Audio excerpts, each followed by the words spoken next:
Okay. Cinema ద్వారా సంపాదించుకున్న దానికి ఇప్పుడు ఈ ప్రొఫెషన్‌లో సంపాదించిన దానికి ఏంటి అంటారు? ప్రొఫెషన్‌లో సినిమా సంపాదించింది చాలా సంపాదించా సార్. ఆ! సంపాదించకపోతే మా పిల్లల్ని ఇంత చదివించలేను. హ్మ్. నాకు ముగ్గురు పిల్లలు, ఇద్దరు పాప వచ్చి కెనడాలో ఉంటుంది ఒక పాప, ఇంకో పాప వచ్చి దుబాయ్లో ఉంటారు, బాబు యూఎస్ఏ తెలుసు కదా. ఆల్ సెటిల్డ్ అంటే మా కృష్ణారెడ్డి గారు.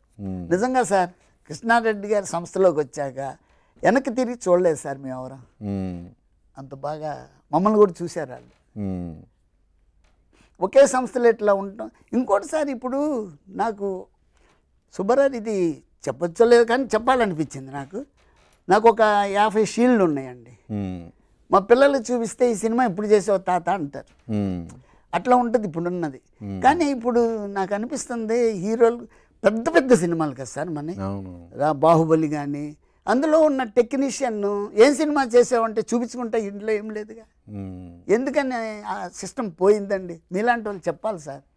వాళ్ళకి ఎంత అవుతుంది సార్, షీల్డ్కి ఎంత అవుతుంది కదా సార్. కానీ అది ఈజ్ ఏ రిమెంబరెన్స్ అండి. ఫ్యూచర్లో వాళ్ళ ఫ్యామిలీలో చూపించుకున్నా చేసినా మనకి అదే కదా సార్ కనపడేది. నా దగ్గర ఒక 100 షీల్డ్ దాకా ఉంటాయి సార్. 100 మూవీలు పైన చేశాను, 100 షీల్డ్ దాకా. అన్నీ నా సినిమాలన్నీ 100 days మూవీస్ అండి ఎక్కువ. అదొకసారి చెప్పండి సార్, మీలాంటి వాళ్ళు అసలు చెప్పాలి ఇది. ఎందుకంటే అంత పెద్ద సినిమా చేసి ఇప్పుడు ప్రభాస్ సార్ ఉన్నారు. ప్రభాస్ సార్ సినిమా పెద్ద సినిమాలు, అన్ని పెద్ద సినిమాలే కదా చేసామని చెప్పుకుంటే ఒక అంటే ఇక్కడ ఒకటి ఉంది. ఇంతకుముందు షీల్డ్ అంటే ఎలా, మీరు 100 days సినిమా 100 days ఆడాలి, సిల్వర్ జూబ్లీ ఆడాలి, అలా ఆడిని ఇంతకుముందు. వేరే ఇప్పుడు వచ్చేతలకి మీరు చెప్పిన బాహుబలి అలాంటి ఫింగర్ టిప్స్. సో అందుకే ఆ షీల్డ్ కల్చర్ అనేది పోయింది.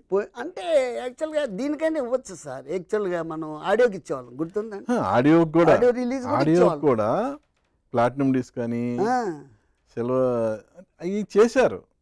కానీ అది కూడా లేదు కదా ఇప్పుడు. ఇప్పుడంతా యూట్యూబ్లో వ్యూసే కదా. యూట్యూబ్లో వ్యూస్ అంటే యూట్యూబ్ కూడా ఇవ్వాలా, వీళ్ళు ఎందుకు ఇస్తారు?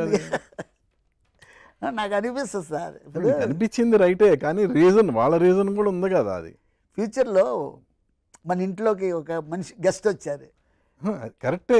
మీరు అన్న వాళ్ళకి స్క్రీన్ మీద నేమ్ చూపించుకోవటమే, అంతకు మించి వేరే ఏం లేదు.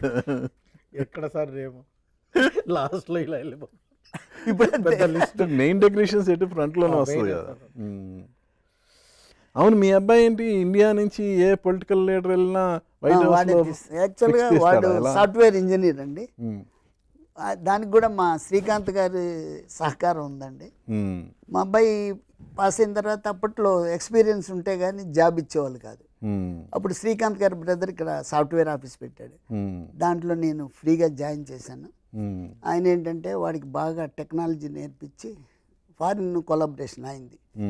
అట్లా వాడికి జాబ్ అక్కడ వచ్చేసింది అసలు. సరే తర్వాత పర్ఫెక్ట్ క్లిక్ ఆఫ్ కాలిఫోర్నియా అని ఒక ఆర్గనైజేషన్ పెట్టుకున్నాడు. ఫోటోగ్రఫీ చేస్తాడు, వెడ్డింగ్స్ అన్నీ చేస్తాడు. ఎస్ఎఫ్ఓ, గవర్నమెంట్ ఆఫ్ ఎస్ఎఫ్ఓకి అఫీషియల్ ఫోటోగ్రాఫర్. మోడీ గారు వెళ్ళినా ఎవరు వెళ్ళినా మన ఇండియా నుంచి, మొన్న రేవంత్ రెడ్డి గారు వెళ్ళారు. యూఎస్లో ఫోటోగ్రఫీ అంటే మీరు సంపాదించిన దానికి 10 ఇంచులు సంపాదించుంటాడు ఈజీగా. అందుకే చెప్పా కదా సార్, పిల్లలందరూ ఇట్లా సెటిల్ అయ్యారంటే మా గురుగారు ఇద్దరు, అచ్చిరెడ్డి గారు, కృష్ణారెడ్డి గారు. అవి మర్చిపోకూడదు కదా సార్ మనం.